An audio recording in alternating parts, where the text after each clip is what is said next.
Every great city was born beside something that made it possible.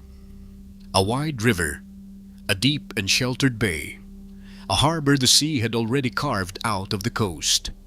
Los Angeles had none of it. It sat in a dry basin at the edge of the continent, with one shallow river that ran thin for most of the year, and a shoreline of open water and mud flat where no serious ship could safely dock. By every rule of geography, it should have stayed a small and forgotten town. Instead, the men who ran it decided it would become a great city anyway, and if the land would not give a great city what it needed, they would go out and take it. They dredged a world-class harbor out of a marsh. They reached 200 miles across the mountains and drained a river that belonged to someone else. This is the story of how Los Angeles forced its own rise, and of the valley that quietly paid the bill. It began, as these things often do, with something small and hopeful. In the late summer of 1781, a party of settlers laid out a pueblo on the banks of the Los Angeles River and called it a name so long that history has since worn it down to 2 words. For its first 100 years, the town grew the way a plant grows in poor soil, slowly and without much promise. The river was enough. It watered the vineyards and the orange groves, filled the open ditches that ran past the low adobe houses, and sustained a place where a few hundred people, and then a few thousand, lived quiet lives under a wide and cloudless sky. By 1870, only around 5,000 people called it home, a frontier outpost so remote that most of the country had never heard of it and had no reason to visit. But the land held a quiet warning. This was a semi-arid basin where the rain came all at once and then vanished for months. The river that gave the town life was a modest thing, generous in a wet winter and almost shameful in a dry summer. A river like that could carry a pueblo. It could never carry a metropolis.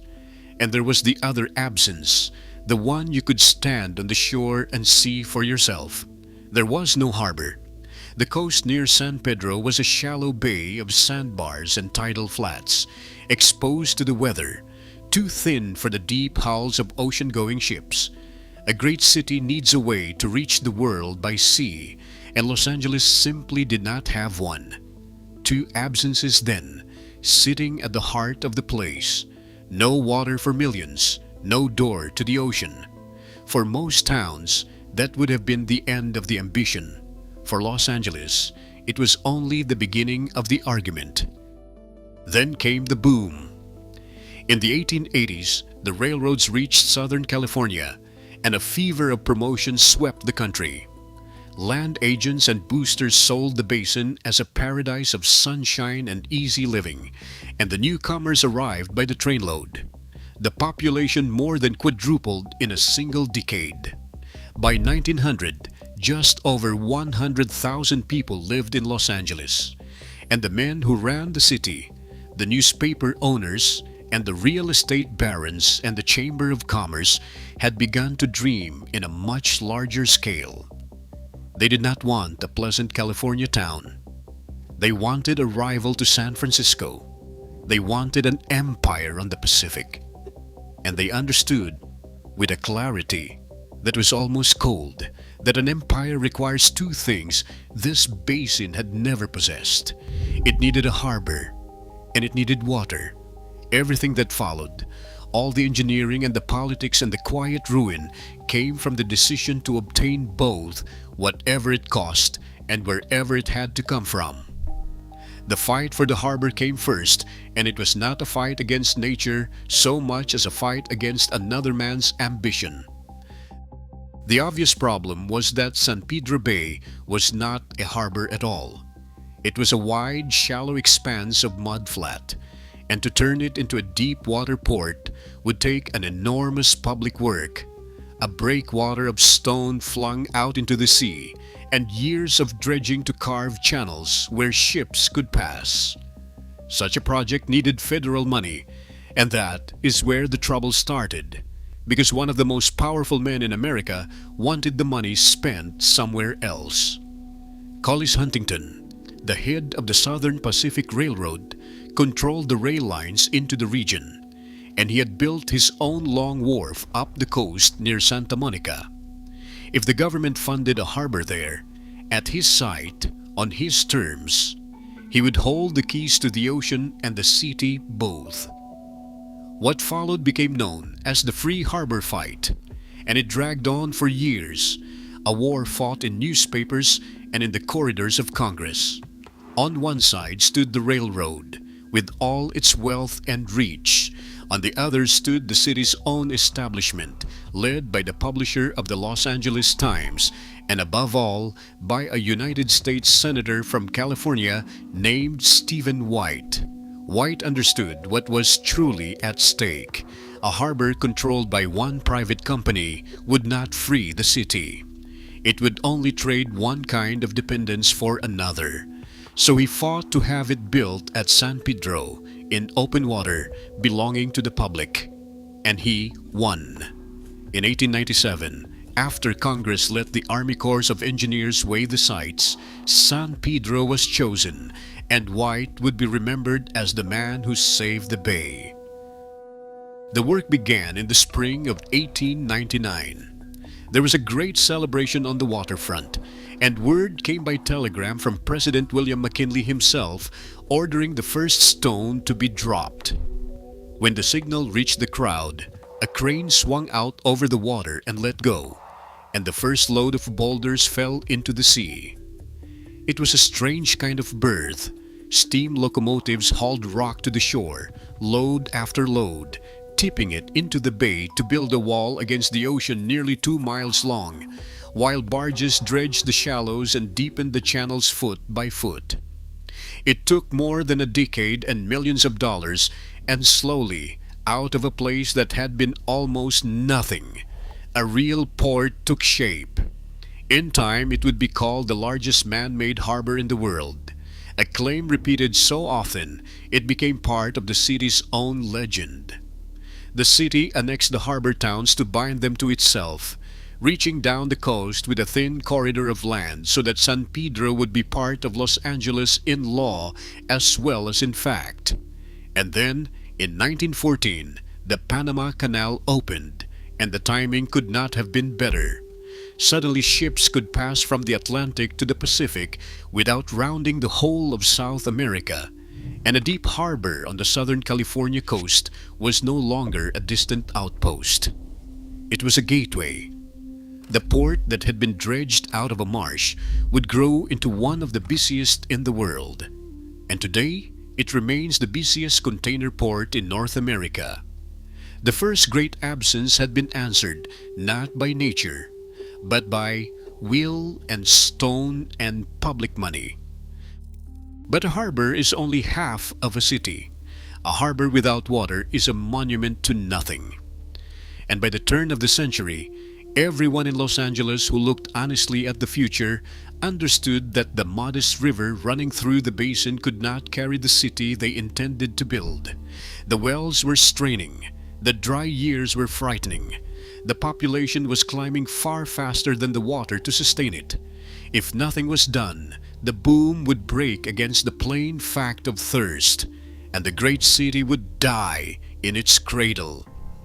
The man who would not let that happen was named William Mulholland.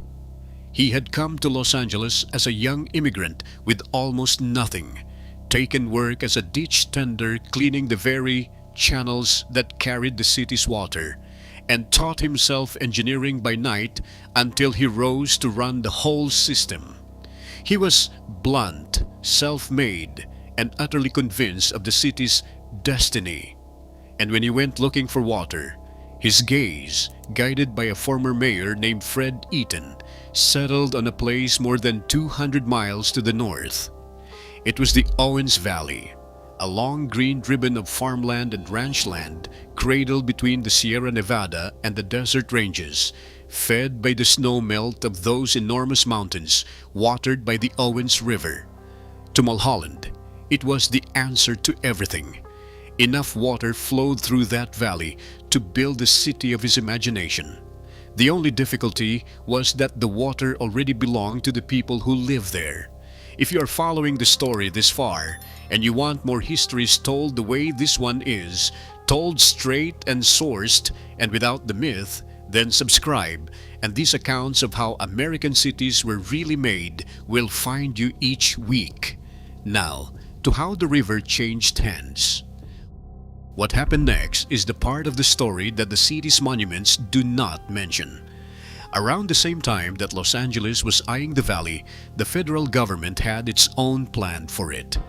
A new reclamation service, created to help settlers irrigate the arid West, had studied the Owens Valley and proposed a public irrigation project that could have turned it into a thriving agricultural region for the farmers who already live there. The man in charge of that federal survey in the region was an engineer named Joseph Lippincott. And Lippincott, it turned out, was also quietly working for the interests of Los Angeles. He was a friend of both Eaton and Mulholland, and while he held a federal office meant to protect the valley, he used his position and his knowledge to help the distant city take its water instead. Under his hand, the federal irrigation project faded away, and the door was left open for Los Angeles to walk through. Meanwhile, Fred Eaton went up into the valley and began buying land. But he did not buy it as an agent of the city, which would have raised alarm and prices. He bought it as a private man, presenting himself as a rancher, acquiring the crucial riverfront parcels and the water rights that came with them. The people who sold to him did not understand what they were truly selling or to whom. And Mulholland, for his part, let the valley believe that the city needed only a modest amount of water for its households, when, in truth, the plan was to take the river itself, nearly all of it, and keep taking it so that the city's claim could never be challenged. It was, as one historian would later put it, a project advanced through a strategy of misdirection. By the time the valley understood what was happening, the essential rights were already gone. And there was one more thread, darker than the rest. As the aqueduct was being planned, a small group of the city's most powerful men, among them the same newspaper publisher who had fought for the harbor, along with other barons of business, quietly bought up enormous tracts of cheap dry land in the San Fernando Valley just north of the city. They knew what the public did not. They knew where the water would arrive. When the aqueduct finally poured its water into that valley, the land they had bought for almost nothing became some of the most valuable real estate in America, and they grew staggeringly rich. The thirst of Los Angeles had been engineered in part to fill private pockets. The building of it, though, was a genuine wonder, and it is possible to hold both truths at once. Between 1908 and 1913, thousands of laborers carved the channel 233 miles across some of the harshest country in California. They dug through mountains and bridged canyons with steel siphons, laying tunnels and concrete conduits across the desert. And the most remarkable thing about it was that the water needed no pumps. Mulholland had designed the whole vast system so that the Owens River would flow the entire distance to Los Angeles by gravity alone, sliding downhill for more than 200 miles from the foot of the Sierra to the edge of the city. On the 5th of November, 1913, an enormous crowd gathered where the aqueduct spilled out into a concrete channel in the San Fernando Valley. The gates were opened. The water came rushing down the cascade, white and roaring. And William Mulholland turned to the crowd and spoke 5 words that would follow him for the rest of his life. "There it is," he said. "Take it." And take it they did. The water changed everything. In the years that followed, Los Angeles did not simply grow. It erupted. A city of around 300,000 swelled toward 1 million, and then past it, spilling across the basin in every direction, subdivision after subdivision rising on land that had been dry ranch land a generation before. The film industry turned sunlight into gold. The oil fields pumped. The harbor filled with ships. By 1930, more than 1 million people lived in Los Angeles, and it had long since surpassed San Francisco to become the great metropolis of the Pacific Coast. The city that had been born with no harbor and no water now had the finest of both, and it had willed them into being where nature had provided neither. From a certain height, from the height of the skyline it built, it looks like the pure triumph in American history. But you have to lower your eyes to see the cost, because the cost was never paid in Los Angeles.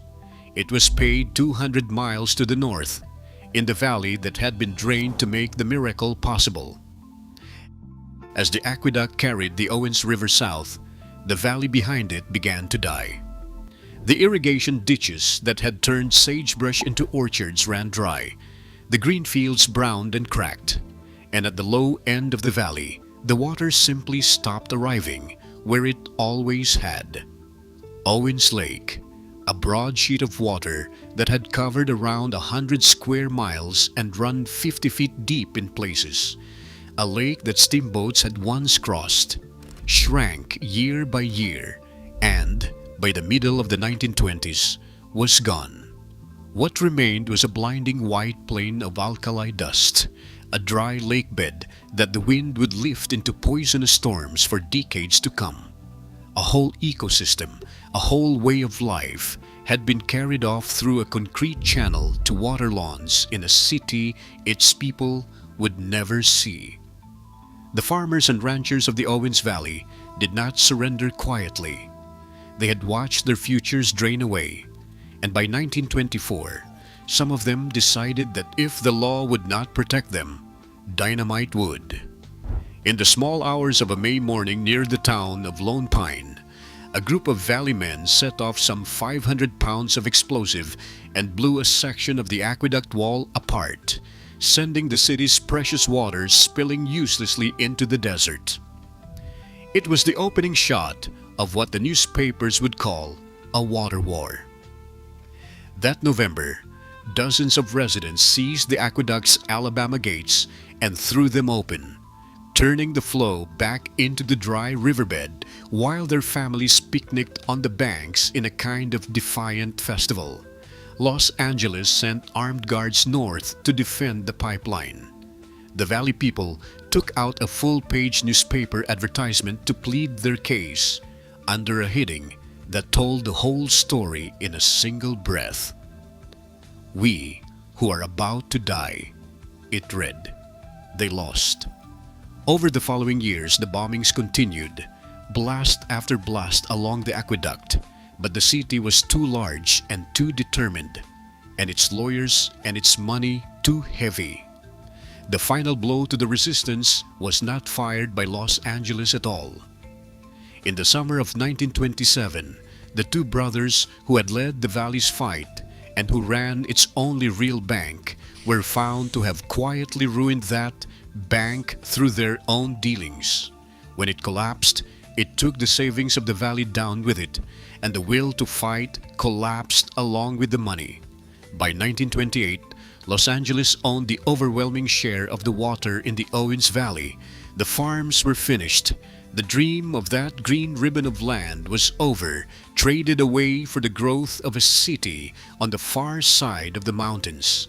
And so we return to the two great absences that Los Angeles was born with and to what it did about them.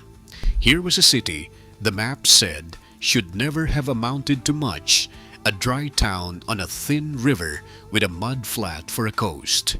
Rather than accept the limits of the place, its leaders chose to remake the world around it. They built the ocean a door where there had been only marsh. They gave the desert a river that had been flowing somewhere else for 10,000 years. Nearly everything that Los Angeles became, the harbor crowded with the cargo of the world, the endless neighborhoods, the sheer improbable size of it, rests on those two acts of will. That is the strange and difficult truth of this city. Its rise really was one of the most impossible in the history of the country, a triumph of ambition over geography so complete that it changed what people believed a city could be. But triumphs like this are rarely clean, and this one was not. Somewhere beyond the mountains there is still a dry, white lake bed where a lake used to be, and on windy days its dust rises into the air, the ghost of a valley emptied so that a metropolis could be filled. Los Angeles got everything it wanted. It simply arranged for the price to be paid somewhere it would never have to look.